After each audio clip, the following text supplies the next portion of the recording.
Welcome back to KCPH TV. मैं आपके साथ सैरिश और आज हम हैं अपने थर्ड वीक में और टॉपिक हमारा सेम जा रहा है जिसका नाम हीलिंग एंड होलनेस है। और मैं आपको कई बार ये बात बता चुकी हूँ कि हम इस टॉपिक को खुदा की वफादारी में भी कवर कर सकते हैं, क्योंकि ये टॉपिक एक्चुअली मैंने उन वर्सेस को उठाया है जिसमें आपको खुदा की वफादारी का पता चलेगा। क्योंकि जब तक आपको किसी की मोहब्बत का इल्म नहीं, आप उसके प्लान को सरेंडर नहीं करेंगे। और अगर अभी तक आपने हमारी प्रीवियस 2 वीक्स की एपिसोड्स नहीं देखी तो जाएं जल्दी से जाके पहले उनको देखें ताकि आप मेरा आज का सर्मन भी अंडरस्टैंड कर सकें। और ये जो सर्मन मैं तमाम प्रीच कर रही हूँ, जितनी टीचिंग मैं आपको दे रही हूँ, ये वो तमाम टीचिंग है जिसने 2020 में मुझे हर तरह के डिप्रेशन में, हर तरह के ऑपरेशन से बाहर निकाला। सो मैं मान रखती हूँ कि खुदा का कलाम जैसे जैसे मैं आपको प्रीच कर रही हूँ ये आपके दिल में पीस ऑफ गॉड को जनरेट करेगा। क्योंकि खुदा का कलाम कहते हैं जो पाक रूह है वो हमारे साथ विटनेस को बेयर करता है। और जब आप खुदा का ट्रू कलाम सुनेंगे तो आप फ्रीडम को फील करेंगे। अगर इवन किसी को भी मैसेज हो, कोई भी मैसेज प्रीच कर रहा है, अगर वो मैसेज आपको आपकी एबिलिटी की तरफ लेके जा रहा है, ना कि गॉड्स एबिलिटी की तरफ, तो आपने उस मैसेज को सुनना बंद करना है। और ये इंपॉर्टेंट है क्योंकि ऐसा कोई भी मैसेज, चाहे वो मेरा मैसेज, जिस दिन मैं भी ऐसा कोई मैसेज सुनाऊं आप मुझे भी मत सुने। क्योंकि बेसिकली हमने करना क्या है, हमने अपनी एबिलिटी, अपनी 5 सेंसेस, अपनी नेचुरल एबिलिटी से निकल कर खुदा की पावर पर रिलाई करना है। क्योंकि उसी की पावर है, जो काम इंसान से नहीं हो सकता वो खुदा के रूह से हो सकता है। आमीन। सो कुलसियों के 3 बाब की 15 आयत में लिखा है, यहाँ से पढ़ते हैं और उसके बाद मैं टॉपिक को स्टार्ट करूंगी। और आज भी हम अमेजिंग स्क्रिप्चर्स को देखेंगे जो स्पेशली वो स्क्रिप्चर्स हैं जैसे आपको यकीन हो कि खुदा की सीवी में क्या क्या आता है। जब हम किसी को हायर कर रहे थे किसी स्पेसिफिक जॉब के लिए, तो हम देखते हैं कि उस स्पेसिफिक फील्ड में उस बंदे का तजर्बा है। ऐसा ही है, अगर आपको कोई इलेक्ट्रिशियन चाहिए तो आप उसका देखेंगे कि क्या उसका ये तजर्बा है। अगर आपको कोई कारपेंटर चाहिए, तो अगर आपको कोई डॉक्टर चाहिए, नर्स चाहिए और वट एवर। इसी तरह अगर आप देखना चाहते हैं कि कौन ऐसा है जिसके प्लान पर आप ट्रस्ट कर सकते हैं, कौन ऐसा है जो आपका फ्यूचर भी जानता है, जो आपका प्रेजेंट भी जानता है और जो आपका पास्ट भी जानता है, पर वो आपको कंडेम नहीं कर रहा, वो आपको बुला रहा है कि मेरे पास आओ और मेरे प्लान को सबमिट करो और देखो मेरे प्लान्स तुम्हारे लिए क्या हैं, भलाई के प्लान्स हैं। आमीन। सो यहाँ पर लिखा है कुलसियों के 3 बाब की 15 आयत में, और मसीह का इत्मीनान जिसके लिए तुम एक बदन होकर बुलाए भी गए हो तुम्हारे दिलों पर हुकूमत करे और तुम शुक्रगुजार रहो। अगर आप इसको इंग्लिश में पढ़ें तो ये कहता है कि जो पीस ऑफ गॉड है वो आपके हार्ट को अंपायर करे। अंपायर का क्या मतलब है? आप ये बात जानते हैं, क्रिकेट फील्ड में जब फील्ड में हम होते हैं, ग्राउंड में हम होते हैं, तो अंपायर की क्या जॉब होती है? आपको पता है एक थर्ड अंपायर भी बैठा था जो कैमरा पे बैठा था। अंपायर की ये जॉब है कि उसने आपको बताना है कि आप सेफ हो गए या आप नॉकआउट हो गए। अब इसी तरह खुदा आपको बताएगा, जो खुदा का इत्मीनान है वो आपको बताएगा कि आप राइट डायरेक्शन में मूव कर रहे हैं या नहीं कर रहे। और खुदा का पीस आपको अंपायर करेगा, जैसा फील्ड में, जैसा ग्राउंड में एक्चुअली एक अंपायर की ड्यूटी होती है। और वो भी देख रहा होता है जो एक रेगुलर व्यूअर या स्पेक्टेटर्स या कि जो बैठे होते हैं प्रोग्राम को देखने, क्रिकेट शो को देखने के लिए, वो नहीं नोट कर रहे। सो इसी तरह खुदा का पीस आपको गाइड, डायरेक्ट करेगा कि whether you are moving in the right direction और इन द रॉन्ग डायरेक्शन। और तमाम प्रीवियस वीडियोस में मैं आपको बता चुकी हूँ कि आपने अपनी जिंदगी के डिसीजंस बिल्कुल ऐसे नहीं लेने कि आपकी जेब में पैसा कितना है। क्योंकि अगर आप इस तरह डिसीजंस लेंगे तो एक तो मेजॉरिटी क्रिश्चियंस क्या करेंगे, बहुत छोटा सोचेंगे। आप अपने आप को माइनॉरिटी समझ के आप यही रोते रहेंगे और आप अपने बारे में छोटा सोचेंगे। पर अगर आप खुदा के पीस को फॉलो करेंगे जो वर्ड से ड्रॉ होगा, तो उसके बाद क्या होगा, आप अपने बारे में बड़ा सोच सकते हैं, आप अपने बारे में अच्छा सोच सकते हैं, आप अपने बारे में बेहतरीन सोच सकते हैं। तो वह यहाँ पर कहता है कि खुदा का इत्मीनान तुम्हारे दिलों पर रूल करे, तुम्हारे दिलों पर अंपायर करे।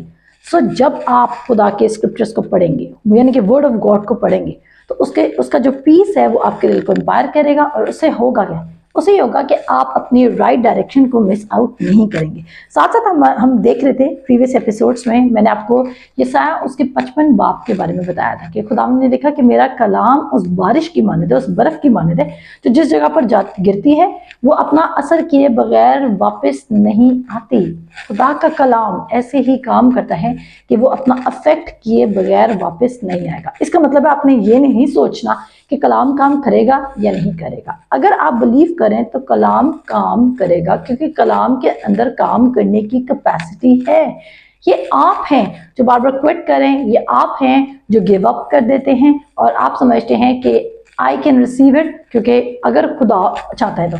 बहुत सारे लोगों की ये नेचर है, मैंने देखा है, और ये एटीट्यूड है कि अगर खुदा चाहता है तो वो कर देगा। अगर खुदा चाहता है, खुदा आपके लिए बेहतरीन चाहता है। वो तो आपके लिए इस्तिस्ना 28 की तमाम बरकतें चाहता है, 1 ता 14 आयात के।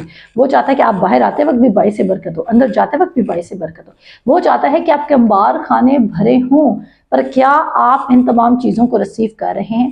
पर हमारी जो मेजर जंग है वो यही है कि हम अपने नेचुरल पर ज़्यादा फोकस्ड है, और जो हमें, वो कहता है, पौलुस कहता है, हम ईमान से चलेंगे ना कि आंखों देखे से। वो एक्चुअली आपको प्रैक्टिकली रोक रहा है कि आपने आंखों देखे पर नहीं चलना, और आपने उस चीज को रिफ्यूज करना है। और आप कर सकते हैं, नो मैटर आपके पास इस वक्त कितनी बैड मेडिकल रिपोर्ट पड़ी हुई है, और वो रिपोर्ट के मुताबिक आपके पास कुछ डेज है। नो मैटर आपको फेटल डिजीज है, आपको ऐसा डिजीज है जो थ्रू आउट द लाइफ चलेगा, या आपकी कोई ऐसी कंडीशन है जिसमें आपको लगता है कि सब कुछ एंड हो चुका है। अगर आज आप इस वीडियो तक पहुंचे हैं और आप मेरी आवाज को सुन रहे हैं, तो खुदावंद यीशु मसीह आपको कह रहे हैं कि ए मेरे बेटे, ए मेरी बेटी, तेरे लिए मेरे पास बिग प्लान्स हैं। खुदा आपको कॉल आउट करे। All you have to do is कि आपको उसके प्लान में सबमिट करना है। एक डिसीजन तक पहुंचना होगा, क्योंकि ये डिसीजन मैंने भी ली थी। आप क्रिश्चियन हो सकते हैं, मैं भी एक सेफ्ड क्रिश्चियन थी, पर मैं एक स्टक क्रिश्चियन थी। और सेफ्ड क्रिश्चियन होके स्टक रहना ये अच्छी एग्जाम्पल नहीं है, क्योंकि हमें देखकर बाकी क्रिश्चियंस भी खुदा की बादशाहत को नहीं फॉलो करेंगे।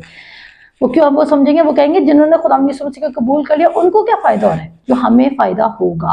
और अगर आप चाहते हैं कि बादशाहत फैले, जैसे उसकी मर्जी आसमान पर पूरी होती है वैसे जमीन पर भी हो, तो मेरे अजीजों आपको वर्ड को, खुदा का वर्ड समझ के एक तो पढ़ना है, और आपको बिलीव करना है कि वादा करने वाला सच्चा है। उसके बाद हम देखते हैं, मेरे साथ निकालें यसाया उसके 55 बाब में चलते हैं। थोड़ा सा उसको रिकैप देंगे, क्योंकि ये तमाम जो एपिसोड है, मंडे की एपिसोड है, वो तमाम रिकैप पे बेस करती है।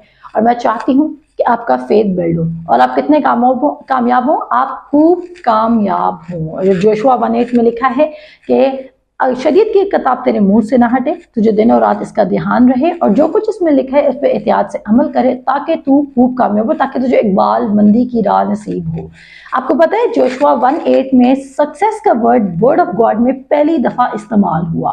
और जब खुदा सक्सेस के वर्ड को यूज करे, वहां पर खुदा किसी वर्ड को साथ नहीं जोड़ा, सवाई वो कह रहा है कि मेरा वर्ड इनफ है तुम्हारे लिए सक्सेस को प्रोड्यूस करने के लिए। इस वक्त आपको किसी भी लेवल की कामयाबी की जरूरत है, खुदा का कलाम इनफ है आपको वो कामयाबी देने के लिए, किसी भी लेवल का। आप कितने ही इंटेलेक्चुअल हैं, आपको लगता है कि यार इस चीज से खुदा का क्या कंसर्न है? खुदा का आपकी लाइफ के हर एरिया से कंसर्न है, और वो आपको प्रॉस्पर करना चाहता है। खुदा गुड गॉड है, अपने माइंड में ये चीज बैठा लें, खुदा गुड गॉड है। और गुड गॉड आपको, देखें, जब खुदा आपके साथ है तो खुदा का नाम ही इंक्रीज और अबंडेंस है। हालेलुया। चाहे आसमान के सितारों को देख लें, कम है। चाहे यूनिवर्स में प्लैनेट्स को देख लें, कम है। चाहे देख लें जी समुंदर, पहाड़। अगर आप खुदा को देखते हैं ना, अगर आप दुनिया को देखते हैं, आप सबको नदरन एरियाज में जाने का बहुत शौक होगा, ठीक है? आप सबको होगा कि यार आई विश कि मैं स्विट्जरलैंड देख लूँ, मैं जर्मनी देख लूँ, मैं कनाडा देख लूँ, मैं अमेरिका देख लूँ, और जब कश्मीर देख लूँ, जो भी पाकिस्तान की भी बहुत ब्यूटीफुल प्लेसेस है, आप उन प्लेसेस को देखना चाहते हैं। अब जब आप उन प्लेसेस को देखते हैं तो आप कहते हैं वाओ, खुदा की क्या कुदरत है। पर अगर आप वर्ड ऑफ गॉड से खुदा की कुदरत को जान लेना, तो आपको वो माउंटेनियस व्यू, आपको वो बीच का व्यू भी उसके सामने मध्यम लगने लग जाएगा। हालेलुया। मैं रिपीट करूंगी अपनी बात को। आप इस वक्त जो सीनरी देखने के लिए नदरन एरियाज आप जाएं, आप एंजॉय करें, पर अगर आप वर्ड में से खुदा की पावर से फेमिलियर हो जाएं, तो आपके लिए वो तमाम व्यूज, वो तमाम सीन, वो तमाम वो जो एक बहुत ब्यूटीफुल सीनरी है वो डल पड़ जाएगी, क्योंकि वर्ड ऑफ गॉड आपको खुदा की ऐसी हसीन कुदरत के बारे में बताएगा, इतनी पावरफुल मैजेस्टी के बारे में बताएगा। और फिर क्या होगा, आपको पता चलेगा। सो इट्स बेटर के बजाय कि आप ये सोचें कि आपको खुदा तब याद नहीं आना चाहिए जब आप पहाड़ों पर हो, जब आप किसी साइलेंट प्लेस पर हो, जब आप अपने कमरे में, बेडरूम में, आप तो भी उसकी कुदरत को महसूस कर सकें कि बनाने वाला, दुनिया का बनाने वाला अगर इतनी ब्यूटीफुल क्रिएशन बना सकते हैं तो वो मेरे लिए कितना प्लान परफेक्ट रखता होगा और वो मुझ में कितना ज्यादा इंटरेस्टेड है। आपको खुदा की मोहब्बत को इंडिविजुअली और पर्सनली सीख करना होगा कि वो आप में इंटरेस्टेड है। और पता क्या, मैं मसीहों को ना खुश देखना चाहती हूँ, क्योंकि मैंने देखा है मसीह चर्च में जितने मसीह उदास है ना, उतने और किसी जगह पर नहीं है। अब I am not targeting church, और अगर कोई मेरी वीडियो देख रहा है और आप चर्च को पसंद करते हैं, आप जरूर जाए चर्च, बल्कि इस मैसेज को अपने चर्च तक भी लेके जाए कि चर्च में हैप्पी क्रिश्चियन होने चाहिए, जॉयफुल क्रिश्चियंस होने चाहिए, जो वाकई खुदा के लव को महसूस करें, जो खुदा के प्लान पर बिलीव करें। अगर यीशु मसीह को रिसीव करने के बाद भी आप एक्साइटेड, हैप्पी और आप डिलीवर्ड नहीं हुए हैं अपने मेंटल टॉर्चर से, तो इट मीन्स आप अभी भी खुदा यीशु मसीह की पहचान में आगे नहीं बढ़े। यशायाह के 55 बाब में लिखा है जी, यशायाह के 55 बाब की 8 आयत से मैं पढ़ूंगी। कहता है, खुदावंद फरमाता है कि मेरे ख्याल तुम्हारे ख्याल नहीं और ना तुम्हारी राहें मेरी राहें हैं। आपके वेज खुदा के वेज नहीं। अगर आप स्टम्बल कर रहे हैं, अगर आप स्टक हैं, अगर आप बॉन्डेज में हैं, अगर आप मिजरी में हैं, अगर आप पेन में हैं, आप इसको, अगर हम इन सबको उर्दू में बोलें, अगर आप किसी तरह की भी दुख, तकलीफ, परेशानी और बोझ से दबे हुए हैं, तो इसका मतलब है कि आप खुदा के ख्याल के साथ अलाइन नहीं कर रहे। फिर वो कहता है, क्योंकि जिस कदर आसमान जमीन से बुलंद है, आसमान कितना बुलंद है जमीन से, बहुत ज्यादा बुलंद है, तो जिस कदर आसमान जमीन से बुलंद है, खुदा की बातें और खुदा के ख्याल और खुदा के प्लान्स हमसे इसी तरह डिफरेंट हैं। आपको लगता है कि खुदा आपको सिर्फ जॉब के थ्रू ही ब्लेस कर सकते हैं, पर खुदा के पास 1001 वेज हैं। ये तो मैंने कम नंबर बोले, बट आप कर सकते हैं। खुदा के पास इतने वेज हैं आपको ब्लेस करने के लिए। और ये मैं हमेशा बात क्यों कहती हूँ, क्योंकि याद कीजिए जब एलिया ने खुदा के मुताबिक काम किया था और जब वहां पर कहत पड़ने लगा था और उसके लिए कोई खाना प्रोवाइड नहीं कर सकता था, तो खुदा ने रेवन्स यानी कि कौवों को हुक्म दे दिया था। और उसके बाद खुदा ने एक बेवा को तैयार कर दिया। उस बेवा को देखते हुए लगता नहीं था कि एक बेवा किसी को प्रोवाइड कर सकती है, पर उस बेवा को भी खुदा ने आगे से ब्लेस करना था। All you have to do is, आपने उसके वर्ड को सीरियसली लेना है और आपने उसके वर्ड को इतना सीरियस लेना है कि ये आपकी जिंदगी में लाइफ बनने लग जाए। ये वर्ड्स आपके लिए वर्ड्स ना रहें बल्कि खुदा की आवाज हो। आमीन। सो यहाँ पर लिखा है, कहता है, क्योंकि जिस कदर आसमान जमीन से बुलंद है, उसी कदर मेरी राहें तुम्हारी राहों से और मेरे ख्याल तुम्हारे ख्यालों से बुलंद हैं।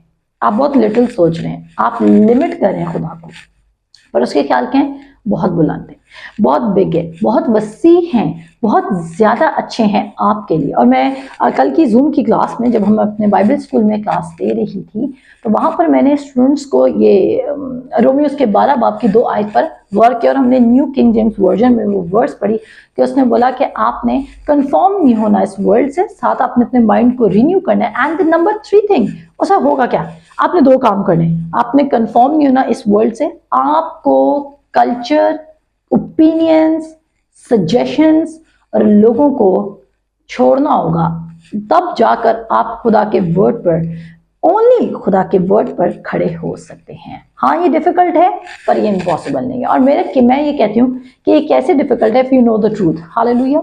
अगर यही सच है आपके लिए, तो आपके लिए झूठ पर खड़ा होना, आप कैसे रिलैक्स एंड झूठ पे खड़े हो गए, या आप क्यों इतने नॉर्मल हैं? आपके लिए कल्चर को फॉलो करना क्यों नॉर्मल है? आपके लिए लोगों के ओपिनियन फॉलो करना क्यों नॉर्मल है? मेरे लिए बात नॉर्मल नहीं है। अगर एक तरफ खुदा कह रहा है कि मैं तेरे साथ रहूंगा और दूसरी तरफ आप लोनली फील कर रहे हैं, तो इट मीन्स आपके लिए आपकी फीलिंग इंपॉर्टेंट है, ना कि खुदा का वर्ड। तो आपको फीलिंग से निकाल के फीलिंग्स में खुदा को फील करना बंद कीजिए, खुदा को उसके वर्ड के मुताबिक लीजिए। हालेलुया। अब यहाँ पे वो कहता है, क्योंकि जिस तरह आसमान से बारिश होती है और बर्फ पड़ती है और फिर वो वहां वापस नहीं जाती, बल्कि जमीन से सैराब करती, जमीन को सैराब करती है और उसकी शादाबी और रुदगी का बाइस होती है, ताकि बोने वाले को बीज और खाने वाले को रोटी दे, इसी तरह मेरा कलाम जो मेरे मुंह से निकलता है, सुन लीजिए, कहता है इसी तरह वो बारिश और बर्फ से अपने कलाम को इसलिए लिंक कर रहा है क्योंकि आपको पता है कि खुदा हर बार जब आसमान से बारिश आती है तो खुदा कमांड नहीं करता। ऐसे ही है ना, आपने अपनी साइंस की क्लास में ये पढ़ा होगा कि खुदा हर बार बारिश कमांड नहीं करता है, बल्कि क्या होता है कि जब यहाँ से पानी क्या होता है, वेपोरेट होता है, वो वेपर्स में बिल्ड होता है और उसके बाद वो क्लाउड फॉर्म लेता है और उसके बाद जो भी है, आई डोंट रिमेंबर, अभी मुझे इतना सिस्टम याद नहीं, पर जो भी सिस्टम होता है उसका वाटर साइकिल का, तो उसके बाद जब वो क्लाउड्स बन जाते हैं, जब वो फिल हो जाते हैं, जब वो फुल हो जाते हैं, तो उसके बाद रेन होने लग जाती है। यानी कि एक ऑब्वियस चीज़ है, एक सेट स्टैंडर्ड है। इसी तरह खुदा के कलाम का भी एक सेट स्टैंडर्ड है और जैसे ही वो स्टैंडर्ड मीटअप होता है, यानी कि आप सिर्फ उसकी आवाज़ पर खड़े हो रहे, उसी मोमेंट क्या होता है कि खुदा का काम आपकी जिंदगी में काम कर जाता है। इसको हम कंटिन्यू करेंगे नेक्स्ट एपिसोड में। मिलते हैं आपसे नेक्स्ट एपिसोड में। खुदा हाफिज।